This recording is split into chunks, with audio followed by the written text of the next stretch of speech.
श्री गजानन महाराज यांच्या पादुका आलेल्या आहेत.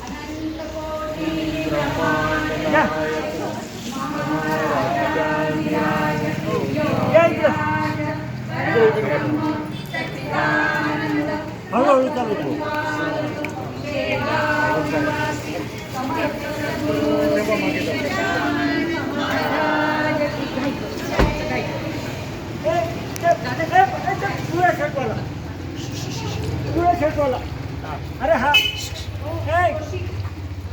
मी कामात 2 मिनिटे एक मिनिट पकडलं. एक मिनिट एकच मिनिट मला कुंकू आहो एकाने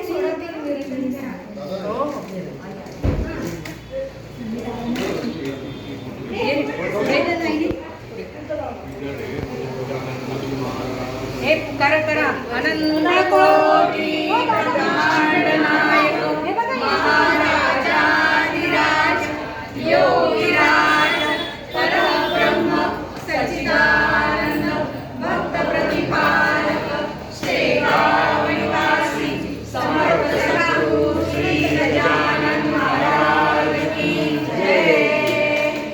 अनंत कोटी ब्रह्मांड नायक महाराजाधिराज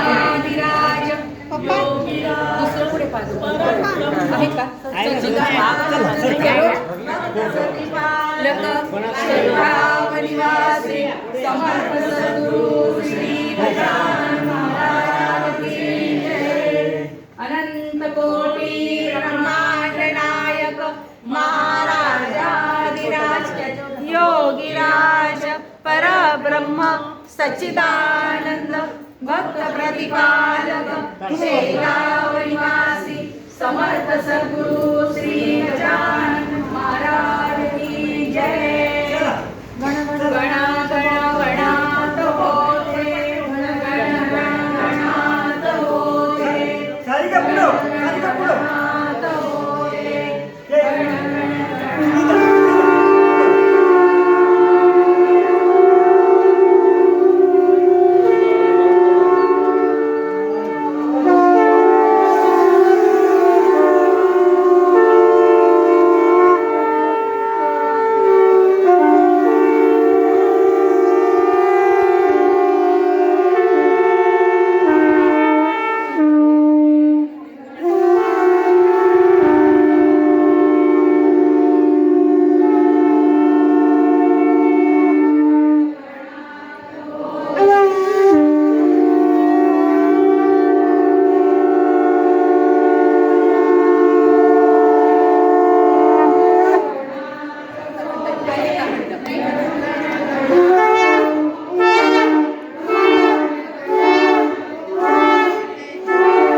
गणात होते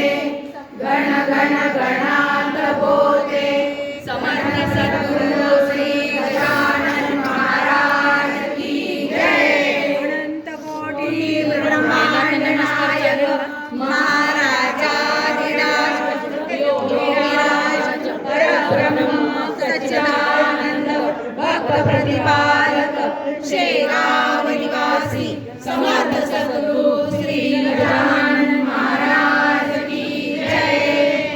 सर्व भक्तांना विनंती आहे आपण सगळ्यांनी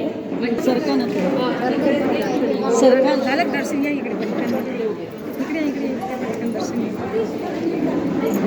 दर्शन झालं चल नाही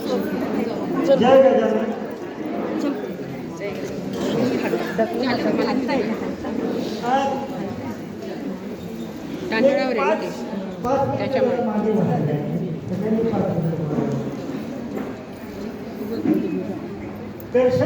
दर्शनासाठी 2 मिनिटं थांबा. 2 मिनिटं दर्शनासाठी.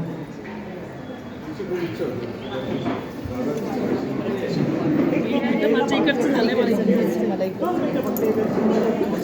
मला असं वाटतं पूजा झाल्यावर जर आपण हे केलं ना तर आणखीन जास्त व्यवस्थित होईल.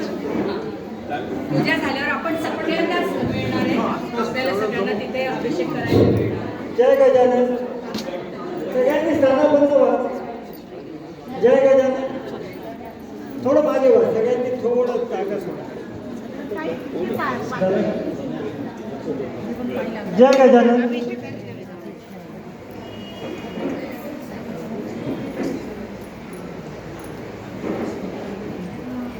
सगळ्यांनी शांततेने ऐका.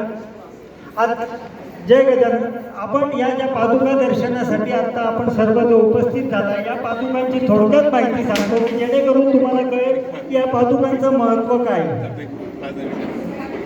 आपण आत्ताच 21व्या अध्यायाचं श्रवण केलं होतं. 21व्या अध्यायामध्ये ज्या स्त्रीच्या अंगावरती खांब पडल्याचं वर्णन आहे त्या म्हणजे अंबुताई देशमुख. या अंबुताई देशमुखांकडे 1908 साली गजानन महाराज 3 दिवस मुक्कामी होते आणि 3 दिवस मुक्कामी असताना त्यांच्या उशाशी ह्या पादुका ठेवलेल्या होत्या. 3 दिवसानंतर जाताना महाराजांनी ह्या पादुका देशमुख परिवाराला दिल्या होत्या. हे देशमुख म्हणजे भगवानराव देशमुख आणि अंबुताई देशमुख. भगवानराव देशमुख म्हणजे 12 घोड्यांचं वैभव असलेली व्यक्ती होती. खरोखरचे देशमुख होते. अधिकार फार मोठा होता आणि अशा या देशमुखांच्याकडे त्यांना 3 मुली होत्या. त्यांना पुत्र नव्हता. म्हणून अंबुताईंनी जाताना महाराजांना पुत्र मागितला. 1908 साली महाराज त्यांच्याकडे मुक्कामी होते. 10 साली महाराजांची समाधी झाली. 13 साली महाराजांच्या कृपेने अंबुताई देशमुखांना पुत्र रत्न प्राप्त झाले. एक आनंदराव आणि एक लक्ष्मणराव. आनंदरावांचे चिरंजीव दिनेश दादा देशमुख हे जे आहे ते आपल्यापर्यंत ह्या पादुका घेऊन आलेले आहेत. खांबाखाली ज्या स्त्रीचं अडकलेलं वर्णन आहे त्या म्हणजे त्या अंबुताई देशमुख आणि खांबाखालचे 2 मुलं म्हणजे आनंदराव आणि लक्ष्मणराव. आता आपल्या भाग्याने आज आपण या ज्या पादुका बघतोय तर आपलं सगळ्यात मोठं भाग्य म्हणजे 3ऱ्या पिढीतले दिनेश दादा देशमुख आत्ता इथं उपस्थित आहे की त्यांच्या या एवढ्या वयात सुद्धा ते आपल्यापर्यंत ह्या पादुका घेऊन येतात. म्हणून आज आपण या पादुकांचं दर्शन करू शकतोय. सर्वांनी शांततेने दर्शन करा. आता आपल्याला आणि जर कधी महाराजांच्या एवढ्या दिव्य पादुका आल्या तर त्यांचं स्वागत शंखनादानेच व्हायला पाहिजे.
आणि ते बोला काय करू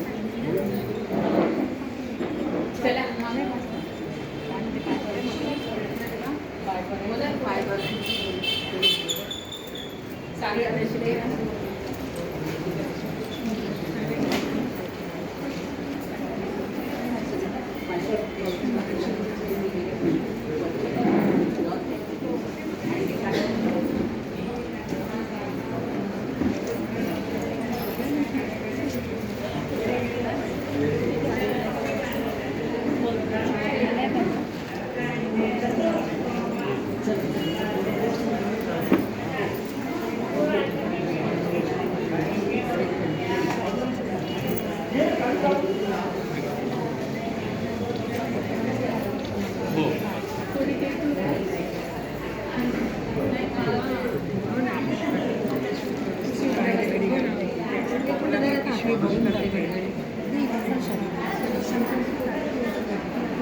तर मंडळी, अशा पद्धतीने मोठ्या प्रमाणावर भाविक इथे जमा झालेले आहेत.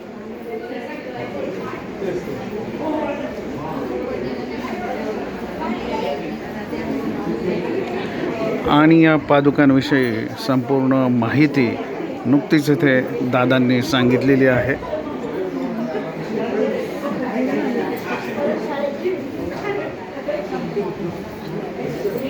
स्वतः आदरणीय देशमुख दादा हे पादुकांसमवेत इथे हजर आहेत.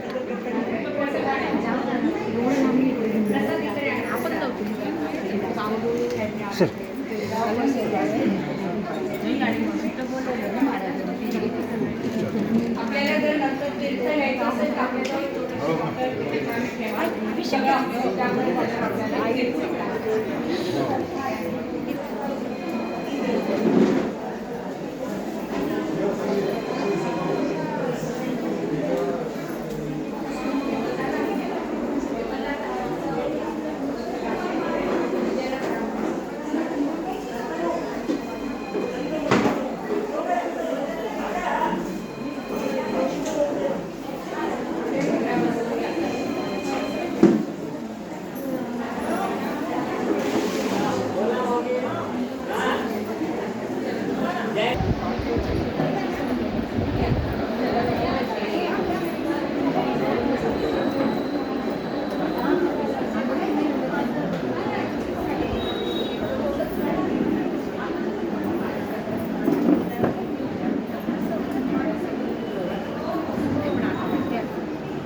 तर मंडळी, अधिक माहिती अशी आहे, श्री गजानन महाराज यांच्या या पादुकांचा दर्शन सोहळा आहे.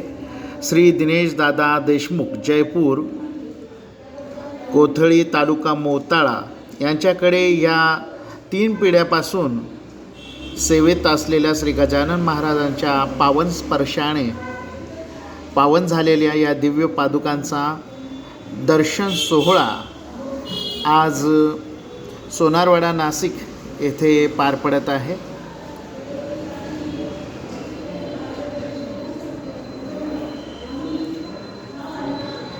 आज दिनांक 21 जुलै 2026 मंगळवार संध्याकाळ झालेली आहे.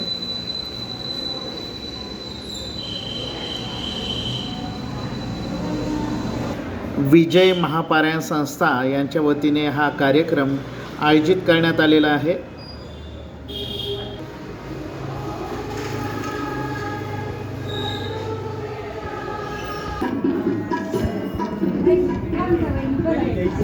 आदरणीय दिनेश दादा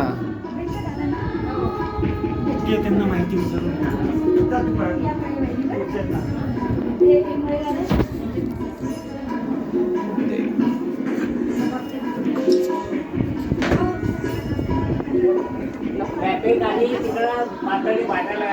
हे अर्चना वाणी यांना मागच्या वेळी तुम्ही आशीर्वाद दिला होता, मुखोद्गत पारायण करता व्हायचे. अजून त्या काही झाल्या नाही बरं का. या आपल्या उपस्थित आहेत.